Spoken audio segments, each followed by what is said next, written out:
Islam isn't just growing in America, it's multiplying, converting Christians, outpacing birth rates, reshaping cities.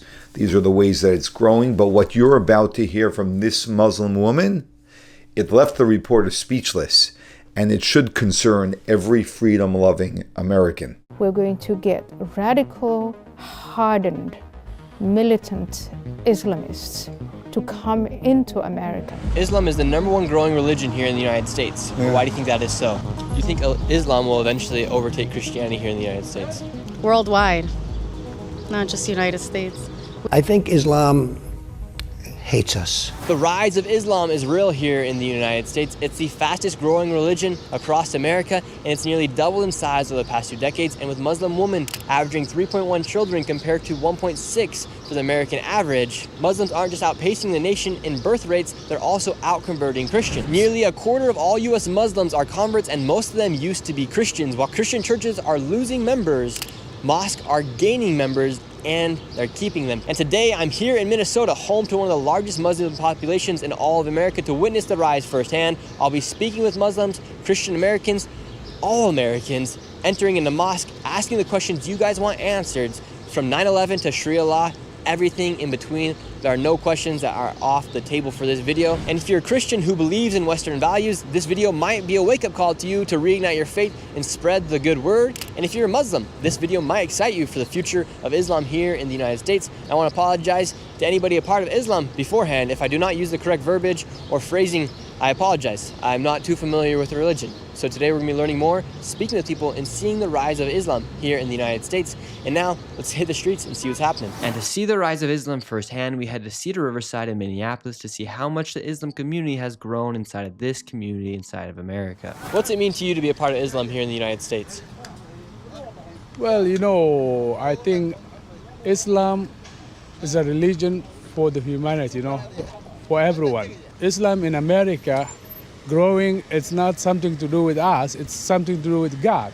And it's God's decision, What's it like being a part of Islam here in the United States? The Islam here is growing. So I hope the Islam will grow here in America. And why do you think so many people are converting to Islam here? It's the #1 growing religion here in the United States. Well, it's not only the growing, it's the fastest growing religion in the world. And no one can stop it. It looks like it is the best and the final religion to humanity. So if you don't accept it, that's up to you. Islam is the #1 growing religion here in the United States. Yeah. Why do you think that is so? Because of the great influx, number one, of the immigrants that we had. Secondly, some people start to see that the Islamic people in general really hold some good, true value. You know what I'm saying? Their values are really tight with how they take care of the family and how they see things that way, which is a very good, strong thing. While we were inside of Cedar Riverside, we actually met a lady who had left the Islam faith. So are you a Muslim woman or no? I'm not. My parent was Muslim. How come you left Islam? Because they control me. They control my clothes, and it's not good. Do you think women are suppressed? Yes, of course, they're breast. It's not. They don't want it, but when female, they're afraid to get killed. So that's why they wear hijab. They wear big clothes. But me, I don't want clothes. I don't want to wear. But this need to be stopped. People, they have to wear whatever they want. So if President Trump, you have to tell President Trump. You have to tell me a message. Females, they have this United States, they have freedom. They can wear whatever they wanted. But Islamic, they press females to wear these hijabs. So if you're a woman in Afghanistan and you don't wear the hijab, they kill you. They don't want you if you don't wear hijab. Even me, I wear this because they don't want me to wear a pant. Yeah. Really? I'm afraid. Yeah, I'm afraid. That's why I wear this. So it's not the way you think. The hijab is a headscarf worn by many Muslim women as a sign of modesty and faith, and in some Muslim countries or underneath certain leadership, it is required, while in others, it is not. What are some large misconceptions about Islam here in the United States? That Muslim women are suppressed. And what makes you choose to wear the hijab? My religion, I started wearing the hijab when I was 16 years old. And what would happen if you didn't wear the hijab? Nothing would happen. It's your choice. And why do you think Islam is the largest growing religion here in the United States right now? Because of our Quran. Our Quran, our book never changes. It's one book, one language, one religion. There's Islam in all over the world. Do you think Islam will eventually overtake Christianity here in the United States? Worldwide, not just the United States. We have people converting every day. And what leads a Christian man to convert to Islam? When they read the Quran and they find the truth, and they read it in English, and they see how peaceful Islam is. And could you shake a man's hand? I just love that previous comment. And they see how peaceful Islam is. No. Do you find that interesting that women can't shake other men's hands? No, I don't find that interesting. It's normal. Is it true that Muslims also practice polygamy? Yes. Would you accept another wife into your marriage? In our religion, it says. How have you seen the rise of Islam here in this area? It's a big rise And why do you think Islam is on the rise here in the United States?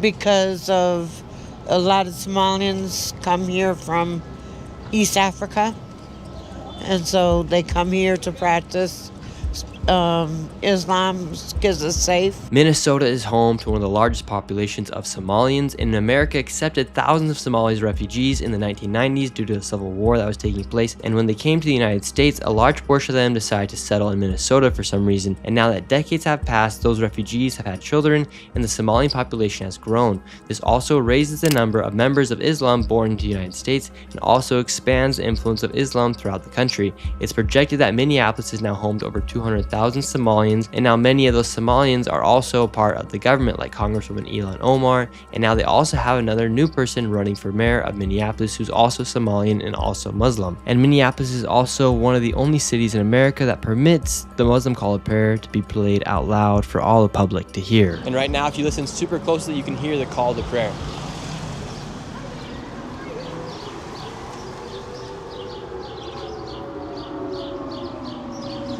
Do you think traditional Western values are falling while Eastern values are rising here in the United States?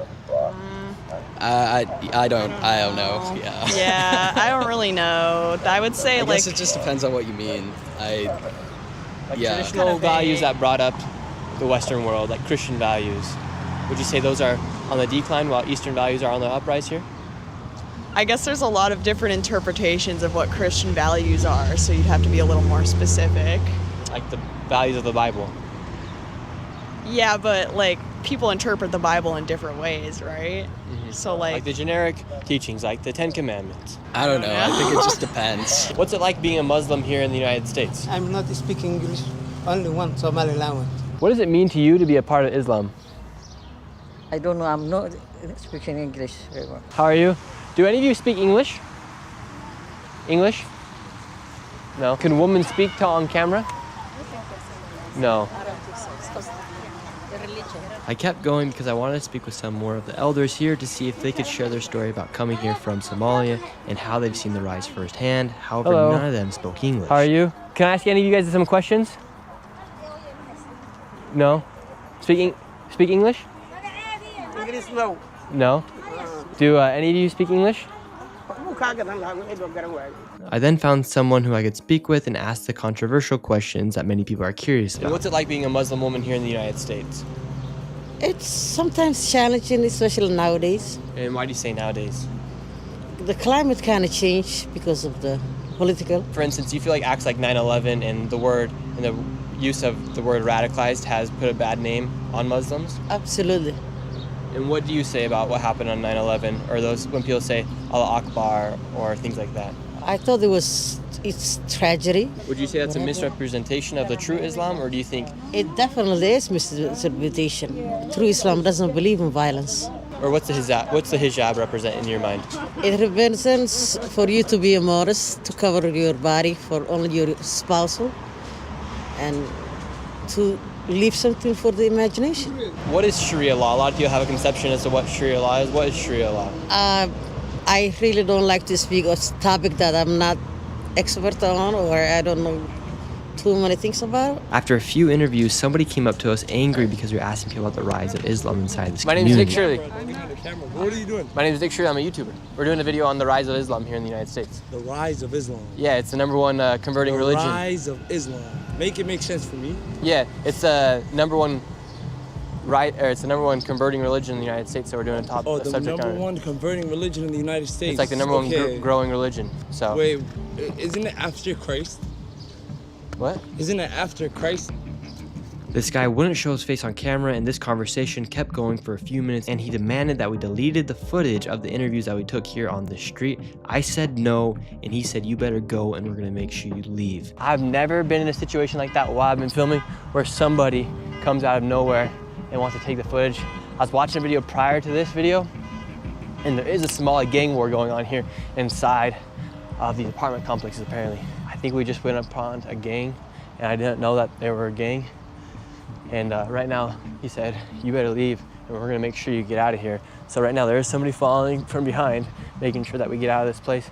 Not the most friendly welcome here into this part of Minnesota. So we headed to the next city to see more about the rise of Islam. In Minneapolis, we went to a town named St. Cloud that's seen a dramatic shift in their demographic and as well as religion in the area. Inside of this town of St. Cloud, this is one of the many Islamic centers here. This is a mosque here, but something that's super interesting about this mosque right here, it actually used to be a Lutheran church. You can see right here on the backdrop of this wall right here, this used to be a Lutheran church. So that just shows how much of the population has shifted from Christian to Muslim as far as the people in the population here inside of this town, as this used to be a Lutheran church, now it's an Islamic mosque. So right here is the St. Cloud University, and we were just at that mosque right there, and then if you go another block over, there's another mosque. And then what's interesting is right next to this mosque right here, there's a Presbyterian Church, so you have two churches right next to each other, one worshiping Allah, and the other worshiping God. Depending on who you talk to as far as Allah and God, they are referred as the same person. However, the Islamics use the word Allah to refer to their God. How would you say the Islamic community is here? It's pretty deep in it. It's a lot of people, right? It's pretty big. They all they're pretty, like, they come together, right? Would you say there's more Muslims than there are Christians here in this area? I would say so. I would think so. Yeah, I would say so. Yes, sir. And how do you feel about the rise of Islam here in the United States? I don't really know too much personally. I'm not gonna lie to you. Like, I don't know too much about Islam. I'm all for like what anybody wants to be with their religion and what they want to do, but I don't know too much about it. I just know it's real powerful here in Minnesota. Mm-hmm. And why do you think it's so powerful here in Minnesota? That's a good question. But I think don't they have like powerful people like in the government and stuff like that? They got something going on. Like they must have something here for them to come to, if that makes sense. Like, there's something for them to be like, there might be more of them than black people. So how do you feel about that?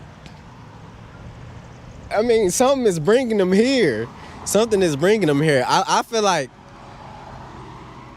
in all that, I thought he was Islam, but I don't know. I feel like something is just bringing them here. Like, it must be something here that they love. So I think, don't they have like a schooling or a church or something? They got something where they all dress up and they're attending something. And to remain as respectful as possible, I did ask permission to film during the prayer. Allah.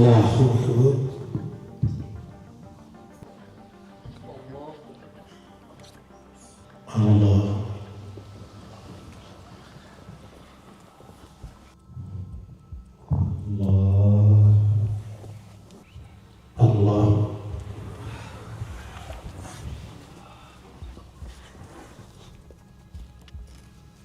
I don't really know what I'm doing right now. All right, we just finished up the prayer. Mm-hmm. So how long does that prayer last for? So depends on what time of day it is. This one does not last that long.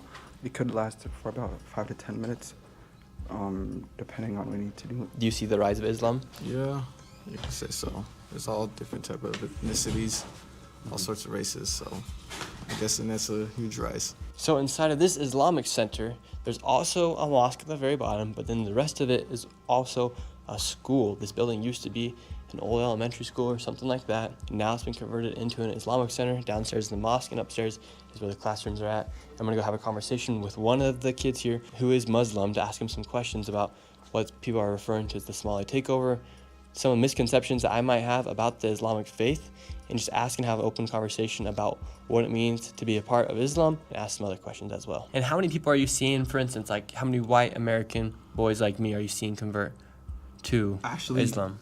So I'm a close friend of one of them. I wish he was here today so he could talk to you. Originally he's Irish. His family had lived in Minnesota for the past, I would say, 70 years. His great-grandparents came early on during the early 1900s, and he recently accepted Islam, I would say, 2 years ago. And when I was talking to him, he accepted Islam through leading the Quranic literature, you know? So what's the difference between you and somebody who's been radicalized? Well, the difference between me and someone who's been radicalized is this. Most people who have been radicalized for a political gain, not for a theological gain. Allah says in the Quran, لا ينهاكم الله عن الذين لم يقاتلوكم في الدين ولم يخرجوكم من دياركم أن تبروهم وتقسطوا إليهم, which means Allah does not prohibit you from those that don't fight you, don't expel you from your homes, to be kind to them. Allah is not prohibiting you from doing that. In fact, Wallahu yuhibbul muqsitin, Allah loves those that are kind to them. So why does the word radicalized come up, for instance, like the death to America, that sort of stuff? Where does that come from? Because that's a lot of stuff that maybe I see on the news, or maybe I see because I'm living here in the United States, and that's kind of the news you get, is like the Islam's taking over, and they're going to want to make sure that Sharia law is brought to pass and that everybody converts to Islam. Well, there's this misconception about Sharia law. Everybody sees Sharia law as this law that puts everybody that's not a Muslim under this radical military rule that you either comply with what the government says, or you're punished. No, Sharia law is really simple. A big part of Sharia law is this. The Prophet, may peace be and blessing be upon him, said, "It is not befitting for you to go to sleep with your belly full with food while your neighbor is hungry." Sharia law is not a political rule. In some aspects it is, don't get me wrong. There's a political aspect in Islam. What's specifically funny to me is the right-wing media and the radical Islamists, as I put it, both view the Quran in the same way. They both view the Quran as some war-fighting material that the Islamists use to, prove their point, and the radical right use to prove their point against Islam. In your simplest terms, what does it mean to you to be a part of Islam? Being part of Islam, very simply, is submitting myself to the one that created me, the one that sustains me, the one that allows me to do everything that I do. And you guys, what does it mean for you guys to be part of Islam? Well, it's an honor, man, to have God bestow His mercy upon us and just be a part of a beautiful religion, man, And do you feel like here in America, do you think Islam's on the rise? Well, the statistics show that. I can't really say more, but I hope it's on the rise more, and more Muslims and more Americans see the true side of Islam and don't have this false narrative about us. Do you think eventually Well, it's always good to hear from the people on the street. I don't think this was a very deep conversation, other than the second to last gentleman over here who got into it a little bit. I don't think most people really know fully what they are engaged in. It would be interesting to know what drives Americans to convert to Islam.